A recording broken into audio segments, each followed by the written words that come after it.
Welcome to the Times of Israel's daily briefing. Today is Sunday, May 4th, day 576 of the war. I'm Amanda Borschel-Dan, here with our diplomatic reporter Lazar Berman and environment reporter Sue Surkes. Hello to you both. Thanks for joining me today. Hi, Amanda. Good morning. Even as fighting is intensifying in the Gaza Strip and the IDF is suffering casualties, the military is also operating in Syria to help to aid and protect the Druze communities there. This is happening while the Houthis continue with their missile barrages, and today we had a hit on Ben Gurion International Airport. Lazar will fill us in with all of this and more. Sue is here, and it's after a really challenging week of wildfires throughout Israel, but especially in the Jerusalem hills. So she'll talk about how these fires impacted the national holidays last week and what can be done to prevent them in the future. All of this and much, much more when we're back.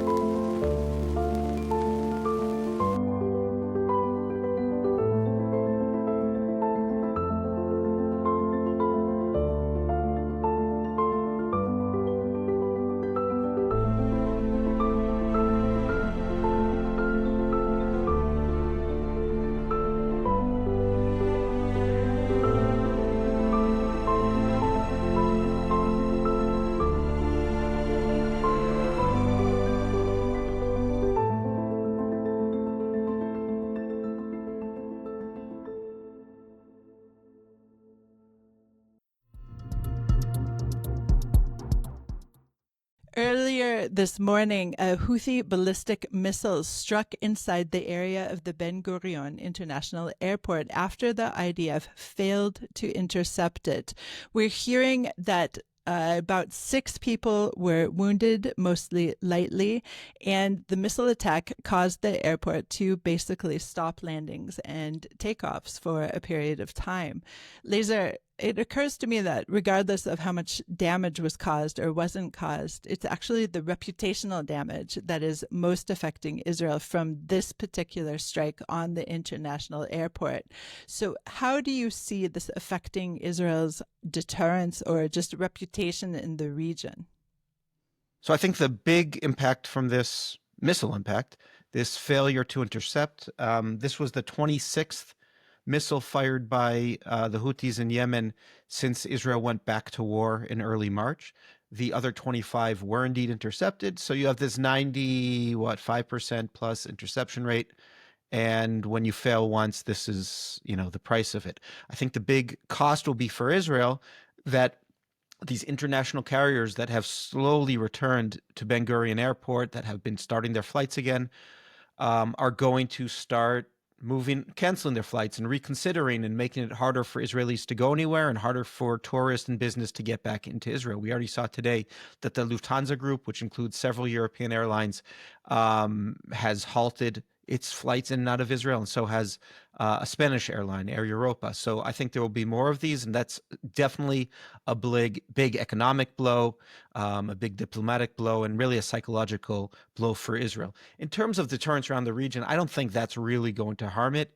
For the people that want to see Israel suffer, the Houthis have been enjoying this reputational success. They went from this group of this tribal grouping that no one cared about or had really heard of, and now they are really the only ones left fighting Israel in support of Hamas. So that certainly has done a lot, and that is it's probably the primary reason why, even though the U.S. has this stepped up bombing campaign since Trump returned to office, they have no thoughts of stopping fighting. They can really suffer a lot of bombing and continue firing at Israel and continue reaping the benefits of it. So this is a complex situation. It's certainly one that Israel does not have the ability to stop on its own.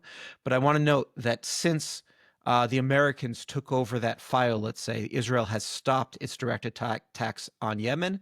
But from what I'm hearing and from what Defense Minister Israel Katz said in response, the hint seemed to be that Israel is going to plan a direct attack on the Houthis. There's a briefing by telephone or a consultation by telephone with Katz, Netanyahu, and other security chiefs at 3 p.m. Israel time, and they're going to talk about what to do about this ballistic missile attack that struck Ben Gurion Airport. I suppose the greater question, and we will perhaps answer it another time, is whether hitting the Houthis is the right address for all of these ballistic missiles, which, as far as I understand it, the Houthis themselves are not actually manufacturing, rather they're getting from Iran. But let's press pause on that conversation and go back to it in another day. I want to turn to the Gaza Strip, and 2 IDF soldiers were killed and 2 were wounded in an explosion in a booby-trapped tunnel in southern Gaza's Rafah yesterday. The slain troops were named as Captain Noam Ravid, who is 23, from Sha'arei, Tikva, and Staff Sergeant Yaly Seror, 20, from Omer. Both were serving in the elite Yalom unit. This terrible announcement came just after we heard last night that the IDF is preparing to send out tens of thousands of reserve notices. This is on top of all the other reserve notices that have been sent out in the past several weeks, which, Lazar, you personally know yourself, unfortunately for us. And Israel's security cabinet is slated to convene today. Perhaps they already have, Lazar, you'll tell us, to decide whether the ministers will vote to approve this intensified fighting that was authorized by Netanyahu, I believe, last night. So, Lazar, fill in the gaps here. What's going on here in terms of Gaza? Yeah, so if you remember, several weeks ago, Israel announced, and I was in a briefing about this, the return to fighting in the Gaza Strip. It was already in March, so almost 2 months ago. This was a staged campaign to slowly up the pressure on Hamas, and the logic here is not to destroy Hamas, defeat Hamas in the field, but to use every lever of pressure, again, growing pressure, to force them back to the negotiating table and to accept Israel's terms for another hostage release. There was the stopping of humanitarian aid. There was the entrance of more troops, stepped up aerial attacks on assets, including on commanders. And more troops were taking territory from Hamas, moving civilians out and trying to increase the pressure that way. It obviously hasn't worked. You've heard briefings from Israel that point the finger actually at Qatar, saying that they urged Hamas not to accept a compromise offer from Egypt. And now this call-up is another sign to Hamas that we're serious and we intend to increase our operations and operate in places where we haven't in the past. I don't think that this is the big operation yet, the big return to full-scale combat in the Gaza Strip. Let's not forget, in 2 weeks, you have President Donald Trump coming to the region, not to Israel, but coming to the Gulf.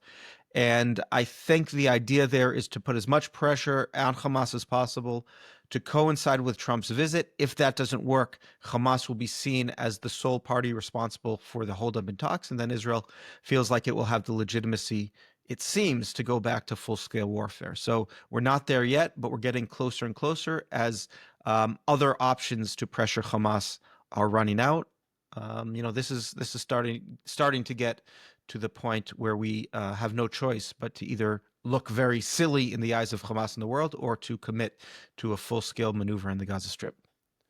As if that wasn't enough, let's turn our eyes to the north. And the IDF said fighter jets had carried out a wave of airstrikes in Syria late Friday. And then on Saturday, the IDF said troops were deployed to southern Syria and preparing to prevent hostile forces from entering the area and Druze villages.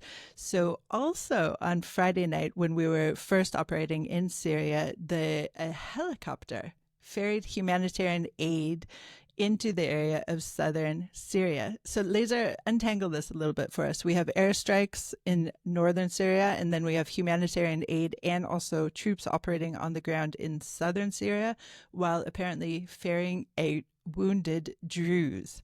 What's going on here? Yeah, so the larger campaign is to show our commitment to protecting the Druze in Syria. Now, there's a couple of reasons for this. One is their close family connections, their cousins, brothers of the Druze within Israel. Obviously, almost all citizens, the ones excepting the ones on the Golan Heights, and that serve in very high numbers in the IDF and in other security forces. So there's a commitment there.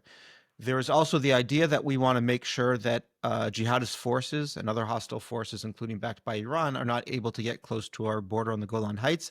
And therefore, we want to strengthen Druze who are friendly to us and are certainly not hostile, at least, to control what happens security-wise in southern Syria. Most Druze are not on the border, but it's generally in the area south of Damascus. We want the Druze to be the dominant force there.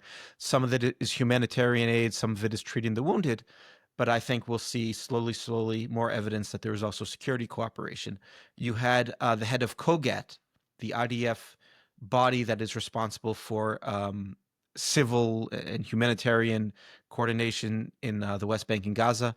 He was in Syria recently to meet with Druze leaders as well. So it looks like this cooperation and these talks are expanding. There was the major entry of Syrian Druze religious leaders a couple weeks ago into Israel as well. So this is turning into a border between Israel and Syria there that is increasingly open for Druze and Israel to move back and forth from. And our idea is we are making clear to the government that even if it's not its own forces attacking the Druze, that it is responsible for making sure that allied forces, jihadist forces, don't harm the Druze. That's our focus right now, and it looks like this cooperation is getting bigger and bigger, and we don't know yet how expansive and how broad it will get. So the head of Kogat himself is Druze, correct, Lazar? Yes, Ghassan Alian, he is indeed Druze, not from the Golan, from northern Israel. Right. And so he entered Syria to speak with fellow Druze from Syria, obviously. So it feels like a real push-pull in terms of the messaging that Israel is delivering. On the one hand, it's a very harsh fist that is carrying out airstrikes and causing real damage in Syria. And then on the other hand, as you said, we have these envoys, something like, what was it, 130 sheikhs who came from Syria into Israel. And Israel is taking in Druze wounded. So I just wonder, what is this message for the new Syrian government? What is the clear statement here? I think the statement is quite clear. The new Syrian government, whatever you want to do that doesn't threaten Israel, go ahead. You can build whatever country internally you want, but you also cannot threaten or harm the Druze. Other minorities additionally, but it looks like we're more committed to protecting the Druze. We do not want there to be, it seems, a strong, cohesive Syria on our borders run by what we see as jihadist government. And therefore, what we seem to be aiming for is some sort of autonomy for the Druze in southern Syria, which, again, would weaken the central government in Syria and keep hostile forces off our border. But our expectation is that the Syrian government knows that if the Druze are harmed and if Israel is threatened in any way, they will be the address and they better start taking care of it very quickly. We're not going to accept the excuse that they are not powerful enough or not organized enough to protect any of to take responsibility for any attacks in southern Syria. And this is coming at the same time that we're hearing rumors that Syria is interested in joining the Abraham Accords. I don't know how well-founded these rumors are or if there's any seriousness in them. But do you see that all the steps that Israel is taking right now leaves that door open, or does Israel even want that door to be open? It's just not relevant right now. I mean, there was a statement by Ahmed al-Shara, the new president, about the possibility of doing that, but it's not going to happen anytime soon. First of all, we want to make sure that our borders are secure, that the Druze are secure in southern Syria. We want to see what direction this new government takes, and we want to make sure we're not in conflict with Turkey over Syria, which there's still a lot of potential for that to happen. In the future, yeah, I'm sure we'd be happy if they would recognize Israel. There's no reason to be at a war with Syria. Even under Assad, we had the expectation in the 90s and even in the 2000s that we would come to a deal with Syria. So I think long term, absolutely, it's something that could happen, but it's not something that we're working toward in any way in the near term. Okay, Lazar, I know you have a lot to do, so I'm going to let you go and then get you back for our Friday focus at the end of the week. Absolutely. Looking forward. Thank you. Always. Thanks for joining me, Lazar, and we'll go to a short break. Israel Bonds, the heartbeat of solidarity, the powerhouse of support. When the Israeli-Hamas war hit, Israel bonds stood tall, proving we're more than just an investment, we're a lifeline. Israel bonds pledges to ensure Israel thrives and flourishes. Investing in Israel bonds isn't just a financial move, it's a declaration for resilience, strength, and a better future for Israel. Join us and let solidarity echo through generations. And we're back. The Fire and Rescue Service said Thursday evening that firefighters had gained control of the fires that had ravaged the Jerusalem hills for close to 30 hours. I'll remind our listeners, of course, that Israel on Wednesday marked Memorial Day and on Thursday marked Independence Day. The announcement came on Thursday after roads and train lines were reopened and evacuees from the area were permitted to return to their homes. Sue, there were many different fires in many different locations, but can you give us a sense of the timeline and how widespread they were? The fire actually broke out at a settlement called Mesilat Zion, which is in the Jerusalem forest, and it spread from there and actually spread around a whole area west of Jerusalem. So you have Route 1 going through West Jerusalem, which is the main road that connects Jerusalem with Tel Aviv. It actually goes west. You've also got Route 3, which goes off of Route 1. And then you've got all sorts of back roads, which are full of a lot of moshavim, essentially. And the fire just hopped from one place to another. You know, you have to realize that the conditions was so ripe for fire, and we'd only just had a fire a couple of days before, you know, the week before or whatever. It was incredibly dry. We had a very dry winter. There was very low humidity, and so the writing was really on the wall in terms of the cause. The fire service and the police are investigating. It seems that, they said that a lot of hikers passed through Mesilat Zion on Wednesday. And so I think the working assumption at the moment is that it was negligence. For some reason, the government decided that it was arson and committed by Palestinians. That there's no evidence of that yet. So we're waiting for the final results of the investigation. Right. As you said, the conditions were so dry in Israel that even a cigarette butt could have lit one of these fires up, or several of the fires up, when somebody casually cast off a cigarette that was still burning. It's basically like straw is everywhere at this point because it has been so dry. And even close to where I live, there was a huge fire very recently, and it was just terrible to watch. Now, Sue, I want to talk to you about further negligence, and I'm talking about on the part of the local authorities, the regional authorities, and of course the government itself, because it's not as if somebody couldn't have predicted this. It was very predictable in terms of the weather conditions and in terms of what we've experienced in Israel over the decades. So what has been ignored very recently in terms of the writing on the wall? I think it depends who you spoke to. First of all, writing on the wall has been there for a long time. I mean, there were calls to properly plan and equip going back to the end of the Second Lebanon War. But the biggie was in 2010 when we had that massive fire in the Carmel, which is just south of Haifa. 44 people were killed, 50,000 dunams went up in smoke. A lot of houses were destroyed as well. I haven't actually done the conversion of 50,000 into acres, but just by comparison, the fire that we had last week destroyed 20,000 acres, and 20,000 dunams, which is 5 acres. So in the Carmel, it was more than, it was 10, 12 acres, whatever the calculation is. I think 4 dunam to the acre, if I'm not mistaken, is the calculation. Anyway, a lot. So, yeah. And I have to say that the Carmel has not recovered. And we're talking 15 years later, the vegetation is still very low. You can still even see areas that are black. I mean, it's very hard to see them, but you can see them. It takes a long time to recover. After that, now, interestingly, Prime Minister Netanyahu decided not to allow for a state commission of inquiry after that fire, but to instruct the state controller to look into it. That means that the recommendations have far less authority, as it were.